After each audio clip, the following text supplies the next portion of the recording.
Hi. So we have been reading When Stars Are Scattered. And in this book, remember, we have Omar, we have Hassan, and they just went to distribution day where they go and they pick up all of their food for the next 2 weeks. And Omar was a little upset because he saw someone that he thought was his mom, but it wasn't his mom, and he felt really stupid. Okay, so we are going to read chapter 6. Please follow along, pay attention, make your screen full screen so you can read the words and answer the questions as we go. Chapter 6. School is a good distraction from my worries. Too soon, however, the semester is over and we have a 1-month break. Maybe in some places, kids look forward to breaks from school, but not me. I didn't want to go back to those long, empty days with too much time to think. Hey, come on, let's look at the list. At the end of the semester, the teacher posts the ranking of all the students based on their scores on exams. I was scared to look. I figured I would be at the very bottom. But hey, number 33. That's not so bad. Not so great either. Even tall Ali did better than you. Ha ha. And what are you, number 10, genius? No, number 12, but whatever. Number 12 was really, really good, but I wasn't jealous. I had just started school. Oh, I'm a little weary today, sorry guys. I had just started school. I had time to get better. The girls have a separate list from the boys. Wow, Miriam, you're the number 1 girl? Congratulations! Thanks, Omar. Of course she's the number 1 girl. She's the smartest girl in our whole class. Probably the whole camp. Everyone knows that. You probably cheated off her, Nemo. That's how come you're number 2 girl. Shut up, Amina. You're just jealous because you're what, number 17? I didn't know we had 17 girls in class. My goat could have done better than you. Come on, Nemo. You don't want to get in a fight on the last day of school. Yeah, let's go. It's vacation time. Okay, so maybe there were a few good things about no school. Since we didn't have to wake up quite so early the next morning, some of the kids in A2 decided to play nighttime hide and seek. The first step in playing nighttime hide and seek is waiting until it gets really dark. Come on, over here! Since there's no electricity in the camp, it gets super dark. You can basically stand in the middle of a field and no one will see you. Sometimes you're waiting a long time to be found. Where is everybody? So what did your parents say about the school results, about you being number 12? My mom was happy. My dad isn't home. He's at the UN office. I got a sinking feeling in my stomach.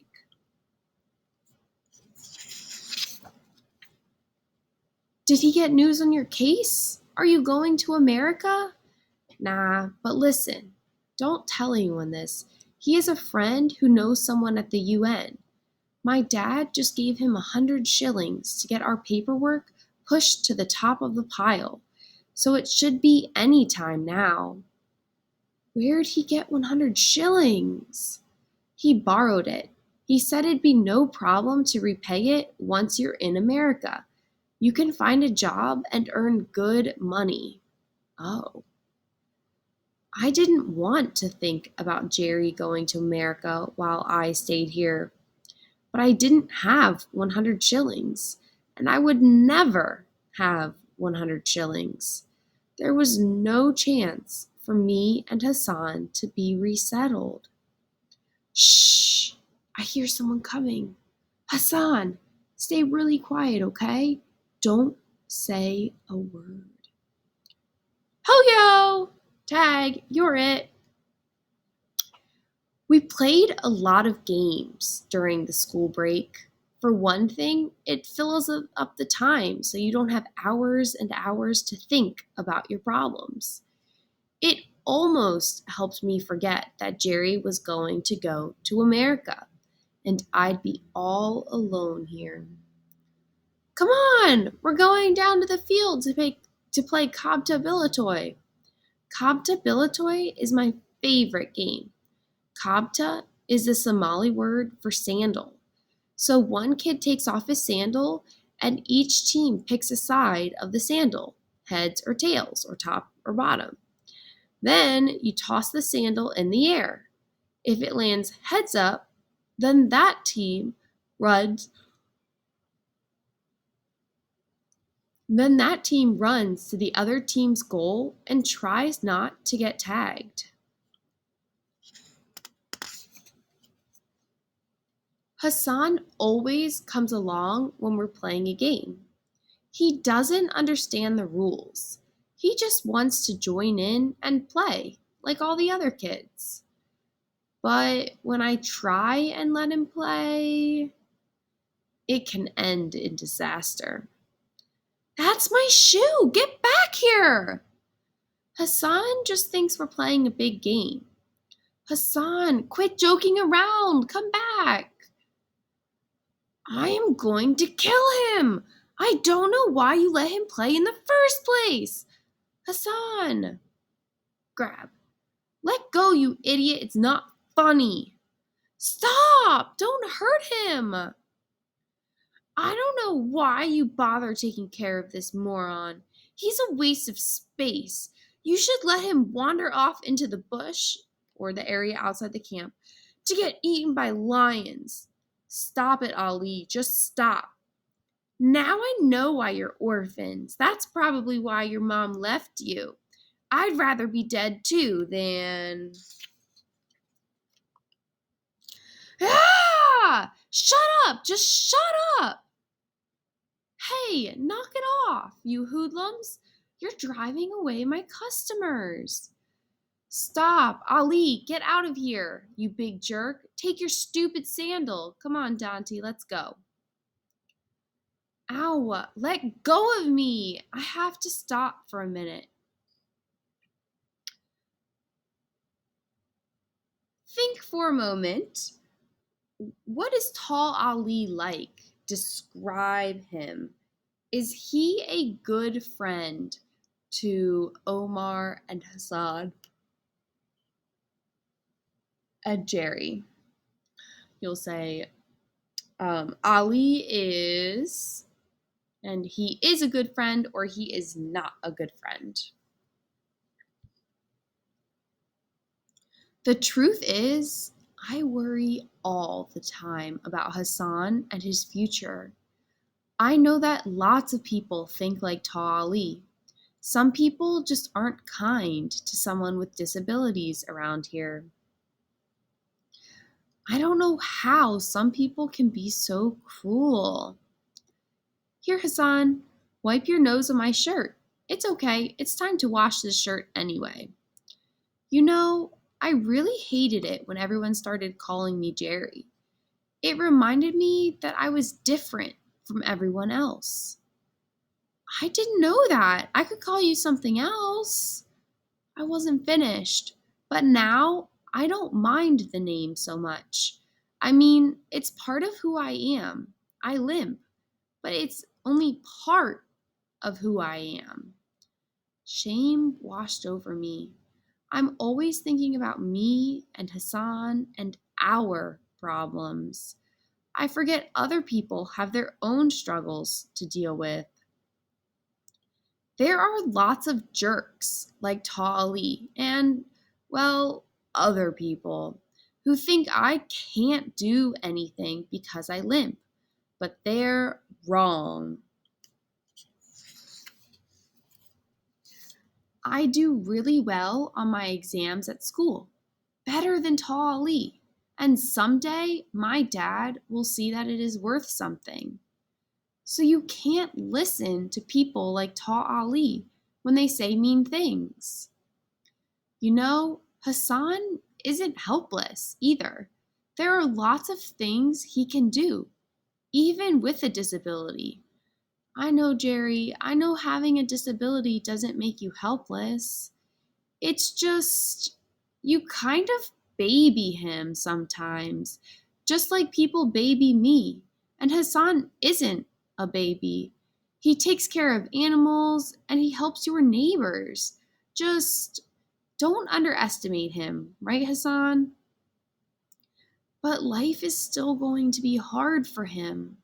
Don't you ever get mad? Don't you ever think that your life would have been easier if you didn't have a disability? Sometimes.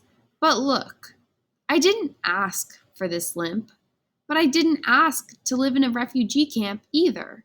But here we are, right?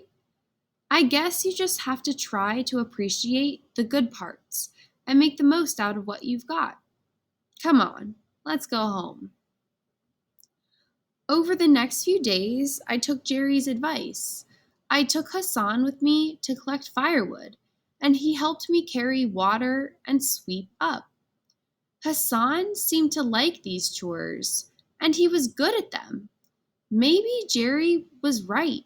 Maybe I was underestimating my brother. I'm sorry, Hassan. I'll try to do better. One day, while we were doing chores, Fatima fell into one of her quiet spells. Fatima is always quiet, but sometimes she doesn't talk at all. She just sits and stares off into space like she is seeing a ghost. She can stay this way for hours. I've learned to give her some time alone when this happens. Come on, Hassan, let's go for a walk. Usually, when we went for walks, we'd go by the new arrival area to scan the crowds for her. But I didn't feel like doing that right now. Ever since that day I thought I saw my mom, I've been kind of mad at her, which of course is totally stupid.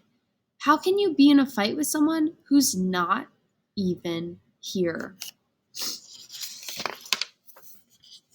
Instead, we ended up, hi Nemo, hey Omar, hey Hassan, come on in, Miriam is here too. Nemo's family is one of the wealthier ones in our block. That's why they're able to have these sturdy fences and real walls on their house. And goats! Nemo's mom is really nice. She weaves baskets to sell in the market. And she always tells stories to us kids while she's weaving. Omar, Hassan, come join us. She says Somalia is a nation of poets, and it's important to keep the old stories and songs alive. Mm-mm. Oh, I know. You want to see the goats, don't you? Come on then. Hassan loves Nemo's goats. Sometimes I think he loves them more than me. How's your vocation going, Omar? It's okay. Hey! Are you two studying? It's vacation! And you're numbers 1 and 2 in the class. You don't need to study now. How do you think we got to numbers 1 and 2 in the class? It takes a lot of work to stay at the top. But why? You don't have to be the very best in class. If you're just going to get married soon, anyway, I think. But don't say. Listen, can you keep a secret? No, don't tell him. Oh, it's just Dante. He won't tell anyone, will you, Dante? Nemo didn't wait for an answer. She just pulled something out of her pocket and handed it to me. Canada? So? You want to be resettled there by the UN? No, we're going to earn our way to Canada. Last year, our teacher pulled all the girls aside after class and told us that every year, the top students in Kenya can earn scholarships to study at a university in Canada. Refugee kids, too, and girls can get extra help since it's harder for us to go to school here. He gave each of us this picture to keep as inspiration. Miriam and I are going to go get those scholarships, and we'll go to the same university, and we'll live in the same house. Her family will live on one side of the house, and my family will live on the other side of the house. But we'll share a bedroom, won't we, Miriam, with green walls, blue walls. Half green, half blue. We just have to stay at the top of our class through high school, and we can go. Do you think you can do it? Stay at the top of the class, I mean? Usually, Miriam has her head down low, but not now. That won't be a problem. Miriam, I heard you're getting married soon. Won't you have to leave school?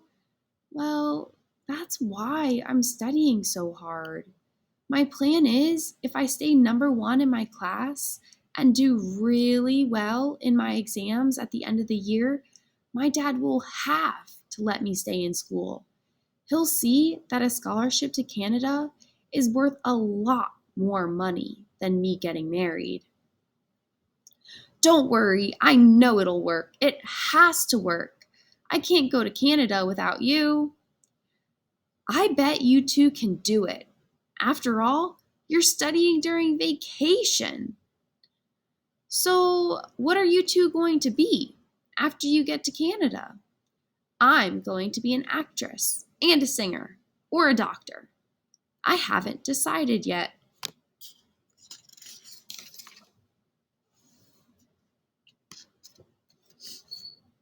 I'm going to go to law school in Canada, but then I'm going to come back here to Dadaab. I'll help refugee girls know their rights. Listen, I admire your spirit, but I still think you're nuts. Who would ever want to leave Canada and come back to this place?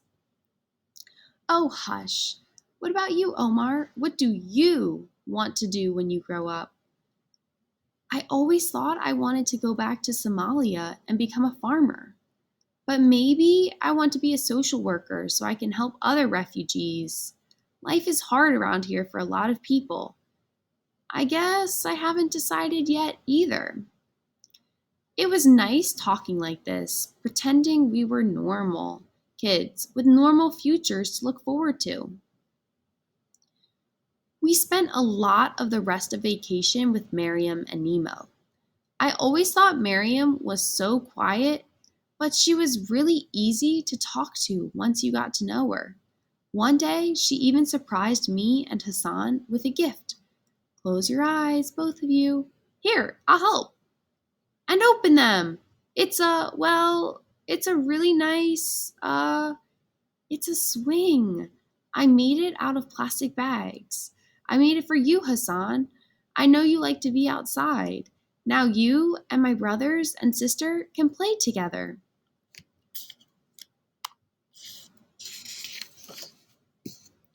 Miriam was right. Hassan loved the swing. He seemed to love Miriam's little siblings too, and they loved him. I guess I haven't seen my brother around little kids too often because I'm surprised by how gentle and caring he is with the little ones, even when they won't leave him alone. I thought I knew everything there was to know about my brother. I thought I was helping him and keeping him safe by shielding him from new people. But I think Jerry was right. Maybe I don't know everything about Hassan after all. While Hassan and the little kids played, I studied with Nemo and Miriam. Sometimes Jerry joined us too. I had my notes from class, but Miriam was like a living textbook. It's like she could take a picture with her brain and just read it back to us. Actually, the government of Kenya was formed in 1963, but it didn't become a republic until 1964. I told you she's a genius. When we got tired of studying, sometimes Nemo would sing. She has a really nice voice. The little kids loved when she sang. I've never heard that song before. Miriam wrote it. She's a poet too. When we go to Canada, she's going to write songs and I'm going to perform them. Or maybe she'll write plays and I'll be the actress. Miriam, I thought you were going to be a lawyer. I can do both. I'm multi talented, you know. So, why do you think Miriam and Nemo, or what do Miriam and Nemo do during vacation? And why do you think they work so hard at this? What do they do and why? Answer in the Ed puzzle.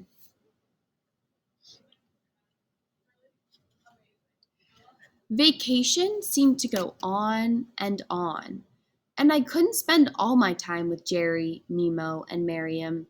They had other things they had to do.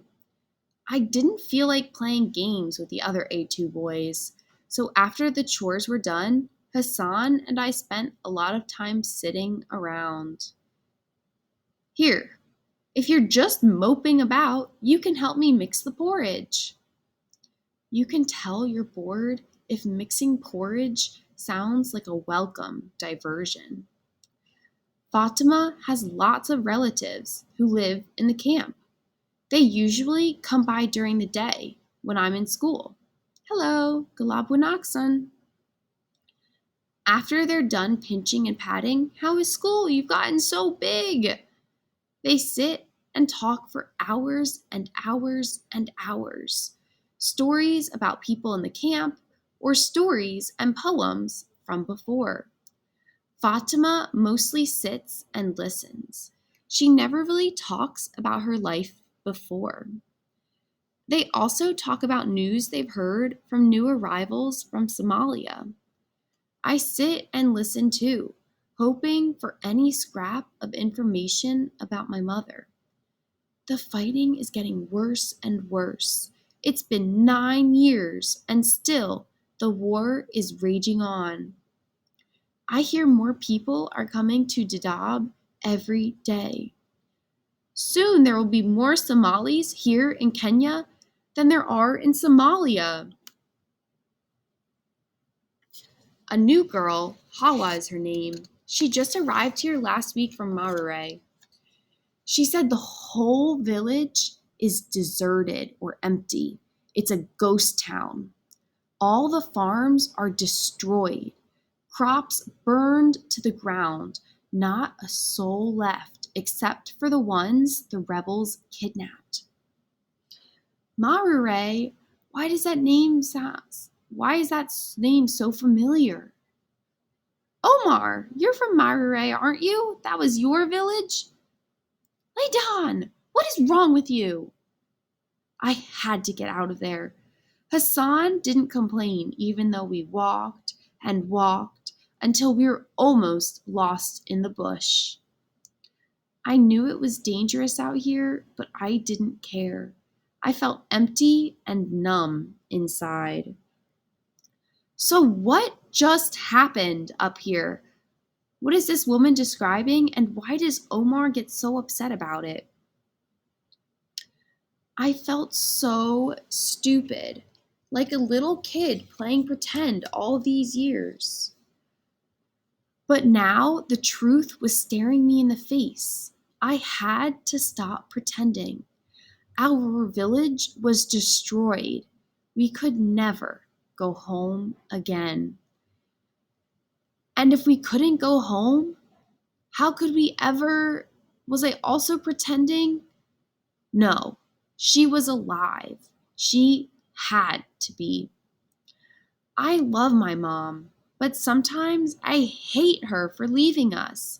It's like these two feelings are tearing me apart.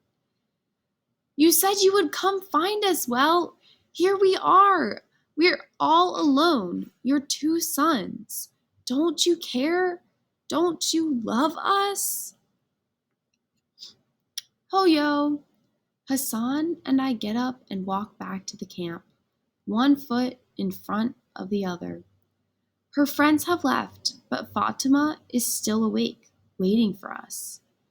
She may have gotten the name wrong. Maybe it was a different village. Maybe your farm is still all right. Everything, I know, Fatima, everything will be okay. But I'm not a child anymore. I know maybe everything won't be okay, but we have to keep going anyway and make the most of what we've got. All right, thank you for reading this, and I hope you've been enjoying Chapter 6.